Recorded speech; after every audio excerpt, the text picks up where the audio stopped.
राधे राधे दोस्तों, मैं हूं डॉली शर्मा और मेरे चैनल में आपका बहुत बहुत स्वागत है। भजमन नारायण नारायण नारायण। दोस्तों, श्रावण मास की कृष्ण पक्ष की एकादशी को कामिका एकादशी कहते हैं। इस दिन भगवान विष्णु की विधि विधान से पूजा करते हैं और जो मनुष्य इस दिन तुलसी दल से भक्तिपूर्वक भगवान विष्णु का पूजन करते हैं वे इस संसार सागर में रहते हुए ही इस प्रकार अलग रहते हैं जिस प्रकार कमल पुष्प जल में रहता हुआ भी जल से अलग रहता है। तुलसी दल से भगवान श्री हरि का पूजन करने का फल 1 बार स्वर्ण और 4 बार चांदी के दान के बराबर फल प्राप्त होता है।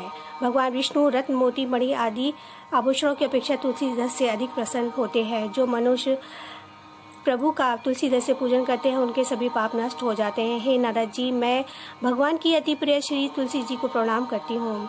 तुलसी जी के दर्शन मात्र से मनुष्य के सभी पाप नष्ट हो जाते हैं और शरीर के स्पर्श मात्र से मनुष्य पवित्र हो जाता है। तुलसी जी की स्नान करने से मनुष्य की सभी यम यातनाएं नष्ट हो जाती है। जो मनुष्य तुलसी जी की भक्ति पूर्वक भगवान के श्री चरणों में कमलों में अर्पित करता है उसे मुक्ति मिलती है। इस कामिका एकादशी की रात्रि को जो मनुष्य जागरण करते हैं, दीपदान करते हैं, उनके पुण्यों को लिखने की मैं चित्रगुप्त की भी असमर्थ हैं। एकादशी के दिन जो मनुष्य भगवान के सामने दीपक जलाते हैं उनके पितर स्वर्गलोक को प्राप्त होते हैं। भगवान के सामने जो मनुष्य तिल के तेल का दीपक जलाते हैं उनको सूर्य लोक में भी सहस्त्रों दीपकों के प्रकाश मिलता है।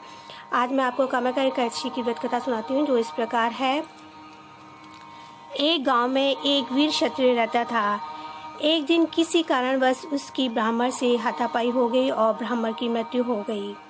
अपने हाथ मारो गए ब्राह्मण की क्रिया उस क्षत्रिय ने करनी चाहिए, परंतु पंडितों ने उसे क्रिया में शामिल होने से मना कर दिया। ब्राह्मणों ने बताया कि तुम इस ब्रह्म हत्या के दोषी हो, पहले प्रायश्चित कर इस पाप से मुक्त हो जाओ, हम तब तुम्हारे घर भोजन करेंगे। इस पर क्षत्रिय ने पूछा कि इस पाप से मुक्ति होने का क्या उपाय है। तब ब्राह्मणों ने बताया कि श्रावण माह के कृष्ण पक्ष की एकादशी को भक्तिभाव से भगवान श्रीधर का व्रत एवं पूजन कर ब्राह्मणों को भोजन करा के सद्दक्षिणा के साथ आशीर्वाद प्राप्त करने से इस पाप से मुक्ति मिलेगी। पंडितों के बताए हुए तरीके पर व्रत करने वाली रात्रि में भगवान श्रीधर ने क्षत्रिय को दर्शन देकर कहा कि तुम्हें ब्रह्म हत्या से मुक्ति मिल गई है। इस प्रकार इस कहानी को जो सुनता है, सुनाता है, उसके सभी पाप नष्ट हो जाते हैं और इस लोक में सुख भोग कर प्राणी अंत में विष्णु लोक को जाते हैं। इस कामिका एकादशी के महात्म्य के श्रवण के व पठन से मनुष्य स्वर्ग लोक को प्राप्त होता है। बोलो विष्णु भगवान की जय। श्रीमन नारायण नारायण।